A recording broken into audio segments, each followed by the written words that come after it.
కేంద్ర ఎన్నికల సంఘం 324 ప్రకారం కేంద్ర ఎన్నికల సంఘాన్ని నియమించేది రాష్ట్రపతి.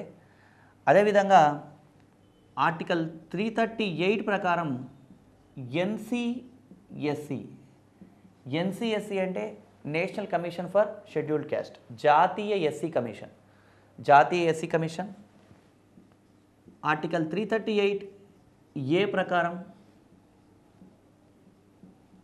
ఎన్సిఎస్టీ జాతీయ ఎస్టీ కమిషన్, ఆర్టికల్ 340 ప్రకారం NCBC national commission for backward classes, జాతీయ బీసీ కమిషన్ వీళ్ళని నియమించడం జరుగుతుంది రాష్ట్రపతి.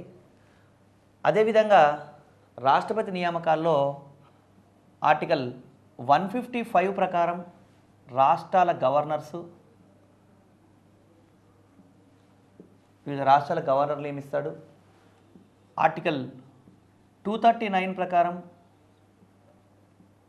Lieutenant governors నియమిస్తాడు.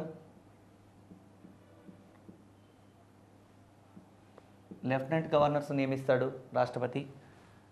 ఆర్టికల్ 344 ప్రకారం అధికార భాషా సంఘం నియమిస్తాడు. అధికార భాషా సంఘాన్ని నియమించేది రాష్ట్రపతి. ఇంకా ఏమన్నా నియామకాలు అంటే రాష్ట్రపతిగా చేసే నియామకాలన్నీ కూడా దేంట్లో భాగం అంటే కార్యనిర్వహణాధికారంలో భాగమే అవుతాయండి. అదేవిధంగా 323A ప్రకారం సెంట్రల్ అడ్మినిస్ట్రేటివ్ ట్రిబ్యునల్ క్యాట్ కేంద్ర అడ్మినిస్ట్రేటివ్ ట్రిబ్యునల్ నియమిస్తాడు. అదేవిధంగా 262 జలవనరుల ట్రిబ్యునల్ సంబంధించినటువంటి నియామకాలు చూస్తాడు. అంతర్రాష్ట్ర మండలికి సంబంధించినటువంటి కార్యకలాపాల్లో రాష్ట్రపతి క్రియాశీల పాత్ర పోషిస్తాడు. ఈ విధంగా రాష్ట్రపతి ఏం చేస్తాడు అంటే ఇవన్నీ కూడా నియామకాలు చేస్తాడు. ఇవన్నీ కూడా ఏంటి, రాజ్యాంగబద్ధంగా వీటికి ఒక ఆర్టికల్ ఉంది, రాజ్యాంగబద్ధంగా చేస్తున్న నియామకాలు. ఇవి మాత్రమే కాకుండా రాష్ట్రపతి ఇంకా అనేక ఇతర నియామకాలు చేస్తాడండి. వాటికి రాజ్యాంగబద్ధంగా ఒక నిబంధన లేకపోయినప్పటికీ కూడా రాష్ట్రపతి ఇతర నియామకాలు కూడా చేస్తాడు. అవేంటో కూడా మనం ఇక్కడ గమనిద్దాం. రాష్ట్రపతి ఇంకా ఎవరు నియమిస్తాడు అంటే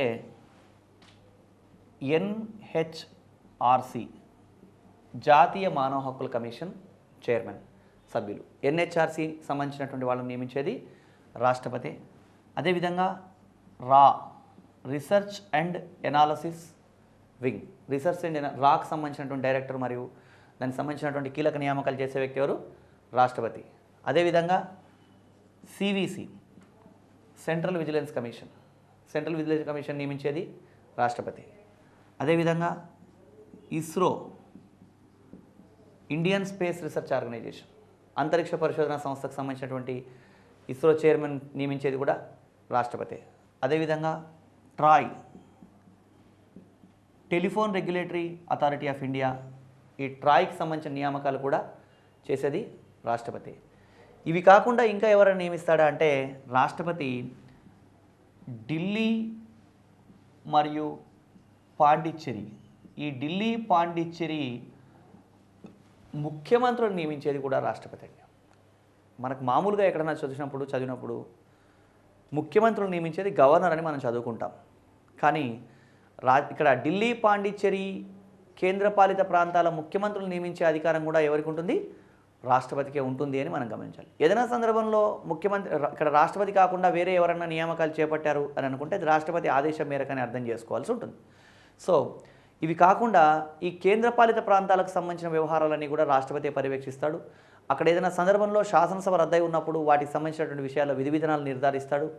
రాష్ట్రపతి కార్యనిర్వహణాధికారంలో యూపీఎస్సీ కానివ్వండి, లేదా యూపీఎస్సీతో పాటు లేదా సుప్రీంకోర్టు కానివ్వండి, ఇలాంటి రాజ్యాంగబద్ధ సంస్థల అధికార పరిధిని విస్తరించే అధికారంలో కూడా రాష్ట్రపతికి క్రియాశీల పాత్ర ఉంటుంది.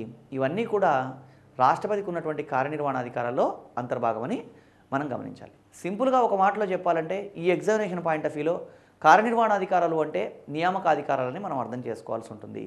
అంటే రాష్ట్రపతి ఎవరిని నియమిస్తాడు అని ఎగ్జామ్లో ఏమడుగుతున్నాడు అంటే పలానా వ్యక్తిని ఎవరు నియమిస్తారని చెప్పి ఏ నిబంధన ప్రకారం అని కూడా అడగొచ్చు. కాబట్టి అభ్యర్థులు ఆ ఆర్టికల్స్ అన్నీ కూడా గుర్తుంచుకోవాల్సి ఉంటుంది, ఎవరు నియమిస్తారనే దానికి. అదేవిధంగా ఈ ఇతర అంశాలు కూడా, ఈ నియామకాలు కూడా చేపట్టేది ఎవరు, రాష్ట్రపతి అని గుర్తుంచుకోవాలి.